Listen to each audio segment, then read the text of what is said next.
এনসিপিও তাদের ইশতেহার প্রকাশ করেছে, জামাত তাদের ইশতেহার প্রকাশ করেছে, বিএনপি গতকাল ইশতেহার প্রকাশ করেছে।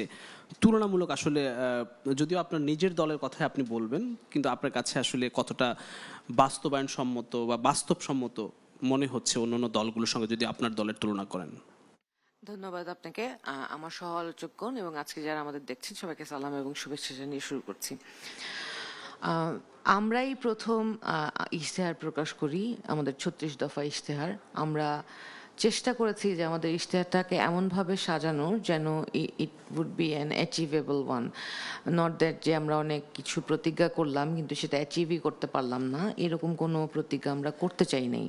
তো আমাদের যেটা বেসিক এজেন্ডা ছিল যে সংস্কার, বিচার এবং সামগ্রিকভাবে একটা ওয়েলফেয়ার স্টেট করা, সেইটাকে মাথায় রেখে আমরা আমাদের ইশতেহারটা সাজিয়েছি। আমরা নারীদের এবং যুব শক্তির কর্মসংস্থানের ব্যবস্থাকে গুরুত্ব দিয়েছি, শিক্ষাকে গুরুত্ব দিয়েছি আমাদের ইশতেহারে, কারণ ভবিষ্যৎ বাংলাদেশে আসলে মানুষকে কর্মমুখী করা এবং স্বনির্ভর করাটাই হচ্ছে আমাদের উদ্দেশ্য। কৃষি এবং খাদ্যে স্বয়ংসম্পূর্ণতা না, খাদ্যে স্বনির্ভর হওয়াটাও আমরা এটাকে গুরুত্ব দিয়েছি। এইটা হচ্ছে আমাদের ইশতেহারের, যদি আপনি দু লাইন বলতে বলেন তাইলে অন্যদের ইশতেহারের ব্যাপারে গতকাল বিএনপি ইশতেহার প্রকাশ করেছে, যদিও সম্পূর্ণটা পড়ার সুযোগ হয়নি এখনো, কিন্তু মোটা দাগে যদি আমি বলি একটা জায়গায় আমি একটু দুঃখই পেয়েছি, সেইটা হচ্ছে যে ওনাদের কাছে আমরা দাবি এবং আশা দুটোই ছিল যে সংস্কারের যেই বাস্তবায়ন, সংস্কার জুলাই সনদের যে প্রস্তাবনাগুলো সেইটা বাস্তবায়নে ওনারা অগ্রগামী ভূমিকা রাখবেন, এবং সেই ক্ষেত্রে ওনারা লিখেছেন ইশতেহারে যে জুলাই সনদ বাস্তবায়ন is one of their agendas, but somewhere they have written যে উচ্চকক্ষে পিআর সিস্টেমটা ওনারা আগে যেটার প্রস্তাব করেছিলেন আসন ভিত্তিক সেটাই রেখেছেন, which was proposed যে পিআর সিস্টেমে হবে, এবং উচ্চকক্ষে যে আসন বন্টন বা উচ্চকক্ষের কর্মপরিধি সেইটার মধ্যে ওয়ান অফ দ্য এসেনশিয়াল। আমরা বিশ্বাস করি এই স্বপ্নগুলিতেই তৈরি হবে স্বপ্নের বাংলাদেশ। স্বপ্ন ধরা, ধরনীর বুকে স্বপ্নের ঠিকানা। ইস্যু ওয়াজ যে উচ্চকক্ষে সংবিধান সংস্কারের যে প্রস্তাবনাগুলো সেগুলো নিম্নকক্ষে পাশ হয়ে উচ্চকক্ষে যেতে হবে, এবং উচ্চকক্ষে সংখ্যাগরিষ্ঠতার ভিত্তিতে সেটা পাশ হলে তখনই সংবিধান পরিবর্তনযোগ্য। কিন্তু ওনারা এইটাকে আউট অফ দ্য বক্স রেখেছেন, মানে উচ্চকক্ষের যে কর্মপরিধি সেটার বাইরে রেখেছেন, which is absolutely against the entire concept of this এই রিফর্ম এজেন্ডাস। কেন? কারণ হচ্ছে ধরেন এই সংবিধান আমরা কেন বাদ দিতে চেয়েছিলাম, একটি বিষয় রেখেছে এই কারণে পুরোটি সংস্কারের বিপক্ষে গেল না। এটা মোস্ট এসেনশিয়াল ইস্যু। এই জন্য বলছি যে ধরেন আমরা প্রথম থেকে কনস্টিটিউশনকে আবার নতুন করে সাজিয়ে তুলতে চেয়েছিলাম বাদ দিয়ে। কেন? কারণ হচ্ছে এই বিদ্যমান যে কনস্টিটিউশন, এই কনস্টিটিউশনটাকে এতবার প্রত্যেকটা সরকার ক্ষমতাকে দীর্ঘায়িত করার জন্য অ্যামেন্ড করেছে, যার পিছনে মূল উদ্দেশ্যটাই ছিল ক্ষমতাকে ধরে রাখা। এবং আমরা তো দেখেছি বাংলাদেশের স্বৈরশাসনের পরিণতি, এবং প্রত্যেকটা সরকারই কোনো না কোনোভাবে ক্ষমতাকে দীর্ঘায়িত করতে চায় এবং তাদের কমিটমেন্ট রাখতে পারে না।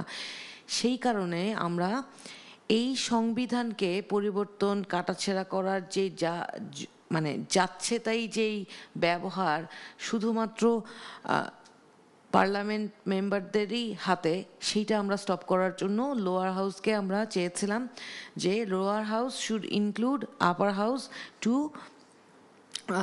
অ্যাকচুয়ালি গেট দ্য ভ্যালিডেশন যে আপার হাউসের মানে মেজরিটি ভোটসের বেসিসে সংবিধান সংস্কার করা যাবে। এটা না হলে আসলে আবারও প্রত্যেকটা সরকার নিজের ইচ্ছা মতো সংবিধান সংস্কার করবে, কাটাছেঁড়া করবে, এবং আমরা আসলে এই স্বৈরতন্ত্র থেকে মুক্তি পাবো না। So that was sad, that was not expected of BNP. Sorry, মানে এই একটি দুটি বিষয় ছাড়া বাকি বিষয়গুলোকে আপনার পছন্দ? বাকি অনেকগুলো বিষয়ে এখনো আমার ভালোভাবে পড়ার বাকি আছে, but it is a good one. I wouldn't say যে ওনারা একটা ভালো ইশতেহার দেননি, ইশতেহারটা আমার কাছে ভালোই মনে হয়েছে। তবে অ্যাচিভেবল কিনা দ্যাট ইজ অ্যানাদার কোয়েশ্চেন। জামাতের ইশতেহারটি জামাতের কেমন হয়েছে? ইশতেহারের মধ্যে একটা জিনিস আমার কাছে ভালো লাগেনি, সেটা আমি বলবো। অনেক কিছু ভালো বলেছে, সেই জায়গাটাও অ্যাচিভমেন্টের ব্যাপারটাও আমার কাছে। নারীদের বিষয়ে অনেক জায়গায় কথা আসছে, নারীদের 5 ঘন্টা কর্মঘণ্টার যেটা বলছে, এটা আমি একটু স্পষ্ট করতে চাই। আমি জানি এখানে যে আমাদের একজন আছে, উনি আরো ভালোভাবে বলতে পারবেন। ওইটা শুধু মাতৃকালীন যারা মানে মারা আছেন, মাতৃকালীন সময়ে তারা কর্ম ব্যবস্থায় জয়েন করছে, তাদের জন্য বলা হয়েছে। আই ডোন্ট থিঙ্ক যে অন্য সবার জন্য এটা বলার কোনো সুযোগ আছে, because it is not practical যে সব নারীরা 5 ঘন্টা কাজ করবে আর অফিস সেটা অ্যালাউ করবে। আমাদের আসলে কর্মের সুযোগটা কমে যাবে। একটা জিনিস আমি যেটা মানে চাই নাই, যেটা জামাত করুক, আমরা জোটে আছি তারপরও, সেটা হচ্ছে জামাত ইতিহাসের বিষয়টা নিয়ে যে ইশতেহারটা দিয়েছে, যে ইতিহাস সঠিকভাবে মানুষের সামনে তুলে ধরবে, এটা আসলে কোনো দলের এজেন্ডা হইতে পারে না। ইতিহাস is part of Bangladeshi history. It cannot be presented by a particular party or government. Government should not be the spokesperson for actually presenting the history, তাই না? হিস্ট্রিটা সবাই মিলে সবার যার যার অভিজ্ঞতা থেকে আসলে সামনে উঠে আসে।